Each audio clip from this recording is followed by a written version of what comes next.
Por eso recibimos a la licenciada Abel Pulsi. ¿Cómo le va, licenciada? Muy bien. Le voy a dar la mano, Muy bien. que no está acá en el living. ¿Todo bien? Todo bien, muy bien. Bueno, arrancando el fin de semana. Sí, arrancando el fin de semana, largo. Tranquila. ¿Qué tema la culpa, no? Un tema, sí, un tema muy importante. En realidad, te escuchaba antes, ¿no? Decir cuál es la medida de la culpa. La patología psíquica oscila en los extremos. Digamos, ni mucha, ni nada. Ni nada. ¿Mm? El tema es el equilibrio. La verdad que la culpa es un sentimiento espectacular, porque la culpa es como una alerta que nos dice, hicimos algo que no está bien, pudimos dañar a otro, hay otro que se siente mal por esto, y nos lleva a actuar en consecuencia y a poder repararlo, ¿no? Exactamente. También, me parece, solemos cruzarnos en la vida con personas que hacen uso de esa culpa, nos hacen sentir culpables. Bueno, esos son manipuladores, en realidad. Hay como cierta cultura de la culpa, ¿no?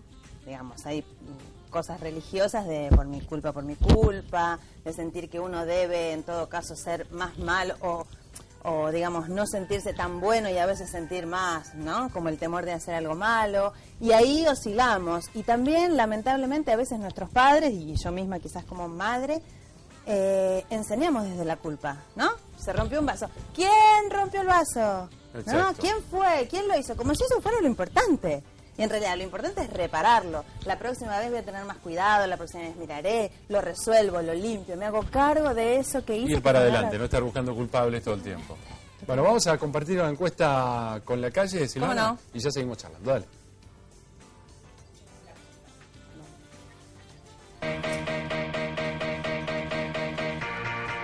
La culpa. ¿Por qué sentimos culpa? ¿Qué nos pasa? Se siente cuando uno ha hecho algo malo. Si no, no tenemos culpa ninguna. Vamos con el alma blanca. Comer me da culpa, pero bueno, lo disfruto.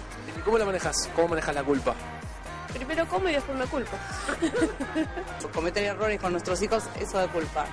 Que se remedia, obviamente, pero da culpa. ¿Cómo la manejas la culpa? ¿Qué haces? Modificando lo que te hizo equivocarse o por cuestiones de edad uno se equivoca. Cuando es mamá joven te equivocas 1000 veces. Y después, bueno, los años pasan y vos ves las cosas de diferente manera y hay tiempo. Siempre hay tiempo de lo modificás, lo cambiás.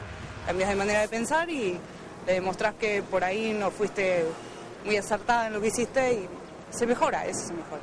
La culpa me maneja a mí, me parece. Sí, no tengo culpa. Y sobre mis hijos, me gustaría estar culpa de haber estado más tiempo con ellos, por más que tuve que trabajar sí o sí, porque me quedé sola. Se quedaban hasta tarde para, no sé, estaban con la puerta entreabierta esperando que yo llegue.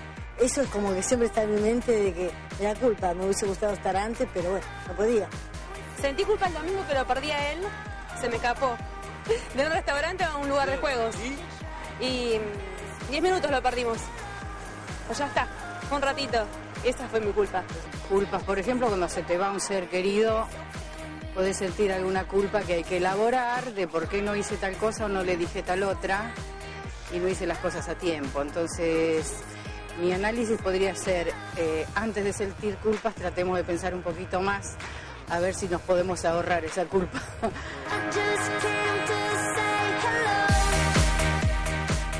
Bueno, el tema de la culpa de los padres, todo un tema también, ¿no? Si le das lo que piden, sentís culpa porque decís los estoy malcriando, si no les das algo, si no cumplís con las expectativas de ellos, sentís la culpa de decir ser un mal padre, que no está del todo presente. ¿Cómo se manejan esas cosas? Porque realmente te pones a hablar con la gente. En mi caso, la culpa es todo un tema particular, pero empezás a hablar con la gente y de alguna manera rige la vida de la gente. Está bien, pero está bueno, digamos, cuando uno dice, bueno, siento esto, me hace reflexionar y evaluar una situación. Entonces pienso, hago esto, hago el otro, modifico, cómo me sentiría mejor, cómo se sentiría mejor el otro, ¿no? Ahora, en el tema de los hijos, yo creo que los padres en general tenemos que aprender que lo mejor que les puede pasar a nuestros hijos y lo mejor que podemos enseñarle a nuestros hijos es a frustrarlos, ¿no? Y a veces quizás por ahí, si somos muy culposos, eso nos puede dar culpa, pero es algo que primero tenemos que pensar. Decimos, bueno, a ver, ¿para qué le va a servir que yo le diga no a esto? Para que él encuentre sus propios recursos, crezca, porque la vida después le va a proponer. Totalmente, algunos desafíos y algunas frustraciones, y uno como padre, digamos, para llevar adelante ese rol, tiene que saber dominar esa culpa y sentirla.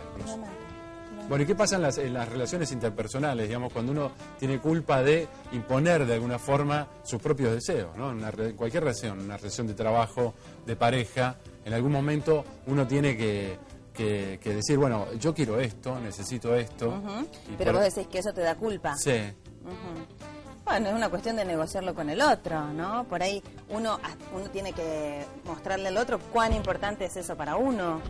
Y el otro evaluará y será una cuestión conversada, no tiene por qué ser una cosa impuesta. Totalmente, pero siempre poniendo palabras. Poniendo palabras. Hablando. Bueno, vamos a ver qué dicen las redes sociales ahora y ya seguimos charlando con Silvana.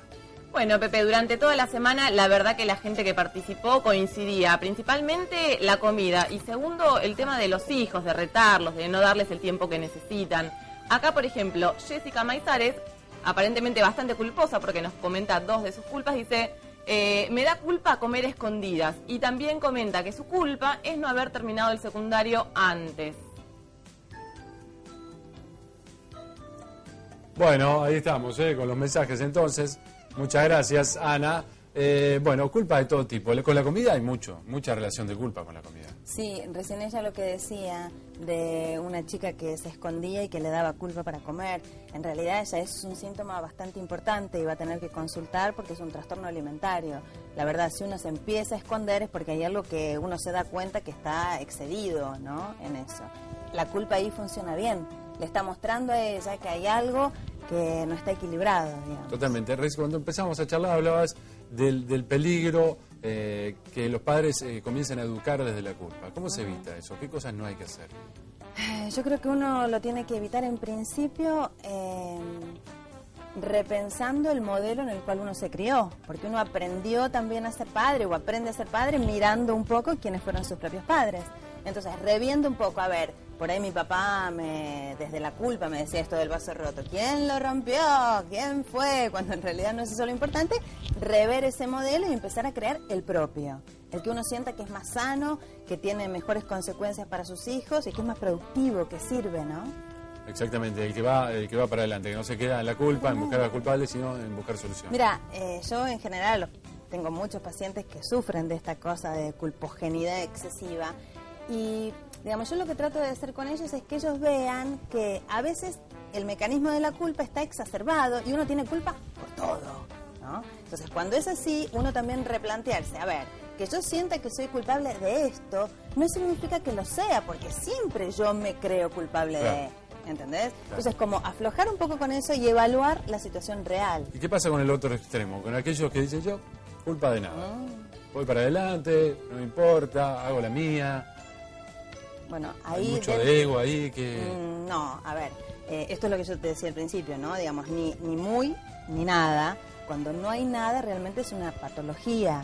Digamos, nosotros en este momento estamos escuchando cosas terribles que suceden de un humano contra otro y ahí no hay culpa. No hay culpa. Es una psicopatía grave.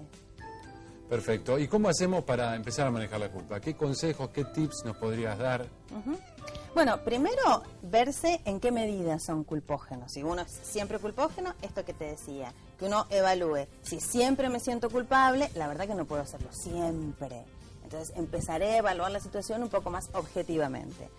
Y hacer la prueba cuando pasa algo, esto que decíamos, ¿no? Se rompe un vaso, falla algo en el laburo, de no ir a buscar culpables, sino de juntarse y proponer soluciones. Totalmente. Y si uno se encuentra haciendo eso y está deseando no hacerlo, rebobina y dice, mira, discúlpame, me equivoqué, no importa quién tiene la culpa, vamos a encontrar cómo resolverlo y evitarlo y prevenirlo.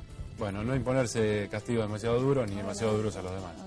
Ser más ecuánime. Sí, que la culpa nos ayude a modificar, a crecer y a encontrar mecanismos que sean más constructivos, pero no a castigarnos, claro, ¿no? Y esos mecanismos tienen que ver con respetar al otro, ni más ni menos. Por supuesto, sí. Bueno, Silvana, muchísimas gracias, como siempre.